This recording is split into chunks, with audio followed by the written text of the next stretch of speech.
हिमाचल में पिछले 3 दिनों से लगातार हो रही भारी बारिश और बर्फबारी ने फरवरी की जगह जुलाई और दिसंबर महीने की याद दिला दी। भारी बारिश से हिमाचल के कई इलाकों में जनजीवन अस्त व्यस्त हो गया। लैंडस्लाइड से सड़क मार्ग बाधित हो गए। वहीं किन्नौर के ऊंचाई वाले और मध्यम ऊंचाई वाले क्षेत्रों में भारी बर्फबारी के चलते कई क्षेत्रों में ग्लेशियर गिरने की सूचना है। धर्मशाला में भारी बारिश से मांझी खड्ड का जलस्तर बढ़ गया। ऐसे में पॉकलेन मशीन मांझी खड्ड में फंस गई। खड्ड के किनारे रहने वाली झोपड़पट्टी वाले तेज पानी की आवाज़ सुनकर ही भयभीत हैं।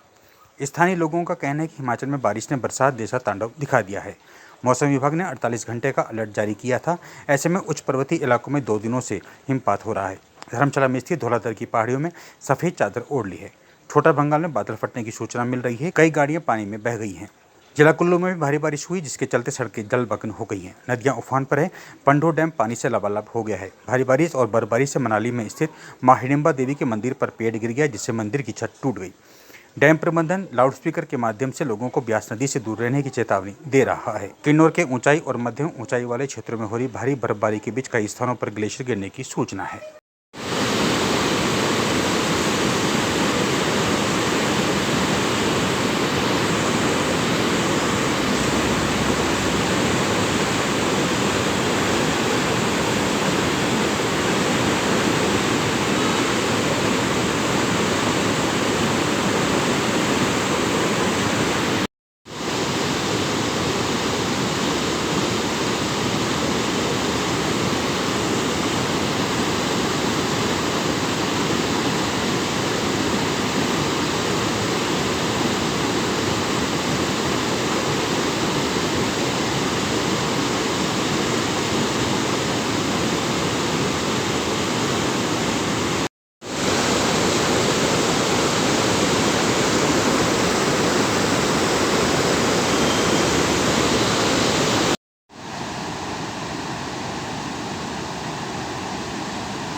हिमाचल सरकार की ओर से वार्ता के लिए नहीं बुलाए जाने के बाद पटवारियों और कानूनगों ने अपनी मांगों को लेकर शुक्रवार से पेन डाउन हड़ताल शुरू कर दी है। हड़ताल से तहसील कार्यालय में कामकाज ठप हो गया है। जब हमने संयुक्त पटवारी कानूनगो संघ के प्रदेश अध्यक्ष सतीश चौधरी से बात की तो उन्होंने कहा, जब तक सरकार उनकी मांगों को स्वीकार नहीं करती और वार्ता के लिए नहीं बुलाती है, तब तक आंदोलन जारी रहेगा।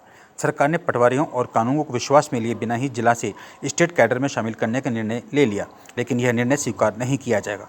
आप भी सुने सतीश चौधरी क्या कह रहे हैं। कि सरकार ने 22 जनवरी 2025 को पटवारी एवं कानूनगो का जिला काडर से स्टेट काडर कर दिया और उसी दिन पूरे पटवारी कानूनगो में रोष है और महासंघ की राज्य कार्यकारिणी ने 23 तारीख को वर्चुअल मीटिंग करके रेजोल्यूशन डाला कि हम इसका विरोध करते हैं।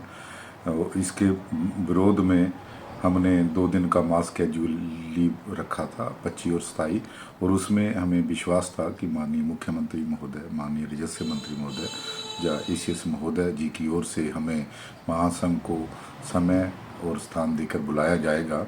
मगर उनके नाम बुलाए जाने पे हमारा अगला डिसीजन ये था कि यदि हमें सरकार की ओर से नहीं बुलाया जाता है तो हम 28 तारीख से अनिश्चितकालीन हड़ताल पे चले जाएंगे। सारे कार्यालय बंद रहेंगे, सारे काम बंद रहेंगे, लेकिन डिजास्टर का काम हम रात दिन करेंगे। जिस भी एरिया में वो काम होगा तो उसी कड़ी में आज पूरे हिमाचल प्रदेश के पटवारी एवं कानूनगो अपने अपने कार्यालय में नहीं गए, अपनी अपनी तहसील हेडक्वार्टर, सब डिवीज़न या DC जिलाधीश हेडक्वार्टर पे बैठे हैं।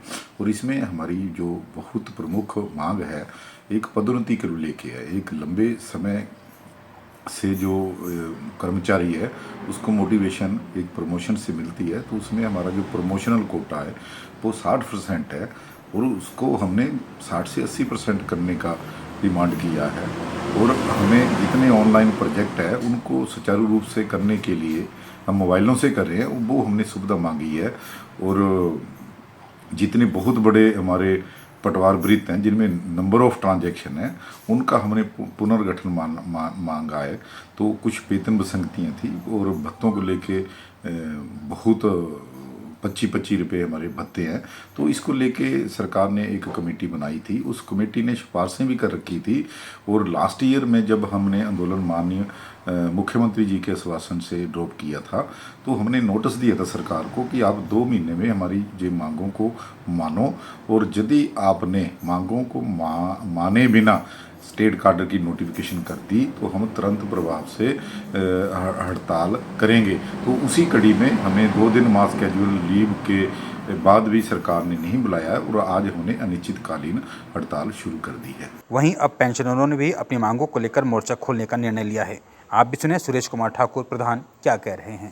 उस बातचीत में माननीय मुख्यमंत्री महोदय ने यह कहा कि आपको 10 करोड़ रुपये वो रिलीज कर दिया जाएगा, लेकिन बड़े दुख के साथ कहना पड़ रहा है कि अभी हमारी 22 फरवरी को सर्किट हाउस में माननीय मुख्यमंत्री महोदय से जो बैठक हुई वो 35 मिनट की बैठक थी और वहाँ पर जो कुछ भी हुआ तो साइड में आपको बताऊंगा तो आप लोग हैरान हो जाएंगे। प्रदेश की सरकार और प्रदेश के माननीय मुख्यमंत्री महोदय की एक ही बात है, ये फाइनेंशियल क्राइसिस है। एक ही बात का 2 साल उनका हो गया। हमने बार बार बोला एक साल का समय दिया, उन्होंने कहा 1 साल का समय दे दिया, अब 2 साल हो गए और 2 साल में भी सुबह तो उनकी स्टेटमेंट यही होती है कि हिमाचल प्रदेश में कोई फाइनेंशियल क्राइसिस नहीं है, अपने मुंह से बोलते हैं और शाम को की स्टेटमेंट हो जाती है कि फाइनेंशियल क्राइसिस बहुत है। अब हम विश्वास माननीय मुख्यमंत्री महोदय पर कैसे करें, इनकी फाइनेंशियल प्रॉब्लम क्या है और फाइनेंशियल क्राइसिस क्या है क्या नहीं है, हमें इस बात पर विश्वास नहीं है। और जब हमने बात शुरू की तो उन्होंने एक पॉइंट हमें सबसे पहले ये बताया कि आप सबसे पहले आप इलेक्ट्रिसिटी जो बिजली की आपकी सब्सिडी है वो छोड़ दीजिए। तो ये सारी बात जो है ये संगठन की मजबूती और आप लोगों की मजबूती की वजह से सरकार कोई भी हो, सरकार जो भी सत्ता में आएगी हमारा सरकार बराबर रहेगा। सरकार अगर देती है तो कोई मुद्दाबाद के नारे लगाएंगे और सरकार नहीं देगी तो मुद्दाबाद के नारे भी मारे रहेंगे। और मैं आपको सूचित कर देता हूँ कि हो सकता है कि 5 तारीख को जो ज्वाइंट सम्मेलन जो हमारा शिमला में होने जा रहा है उसमें मैक्सिमम साथी जो हैं वो पार्टिसिपेट कर रहे हैं और उनसे हमारी बातचीत चली है। 5 तारीख को जमा करेगा तो यहाँ पर 2-3 मीटर जो है उसमें हम जाएंगे, वहाँ पर शिमला में जाकर के धरना प्रदर्शन जो है हम 1 दिन करेंगे प्रोटेक्टिव। और उसके बाद आते ही हम अपने आगे की कार्यकारिणी जो है यहाँ पर बैठेगी, जिला की बॉडी जो है वो बैठ करके विचार विमर्श करेगी और सरकार को केवल 15 दिन का टाइम मिल जाएगा, क्योंकि अभी मौसम बहुत खराब है। हम देख रहे हैं हमने बनाया था कैसे 5 दिन से बनाए और 5 दिन के बाद जो है हम धरना प्रदर्शन करेंगे। लेकिन हमारे किन्नौर, लाहौल स्पीति और कैले या दूसरे एरिया जो है हमारे भरमौर, ये कुछ एरिया जो है वो बर्फ से ढक चुके हैं और पूरे हिमाचल प्रदेश में इस वजह से हमें एजुकेशन करना थोड़ा सा मुश्किल हो जाएगा। इसलिए हम जो है थोड़ा सा मौसम देख रहे हैं, मौसम जैसे ठीक होगा धरना प्रदर्शन के लिए 250 मेंबर की लिस्ट जो हमारे पास तैयार है। और उसमें सबसे बड़ी बात यह है कि जो 89 ईयर ओल्ड 98 साल के जो बूढ़े हमारे प्रधान हैं उन्होंने अपना पहला नाम जो है दर्ज किया कि कांग्रेस बनाए बैठे। धर्मशाला में चली भारी बारिश के चलते जहां 28 फरवरी को होने वाली पुलिस भर्ती स्थगित कर दी गई है, वहीं 1 मार्च को होने वाली भर्ती को भी स्थगित कर दिया गया है। 1 मार्च को होने वाली भर्ती अब 11 मार्च को होगी।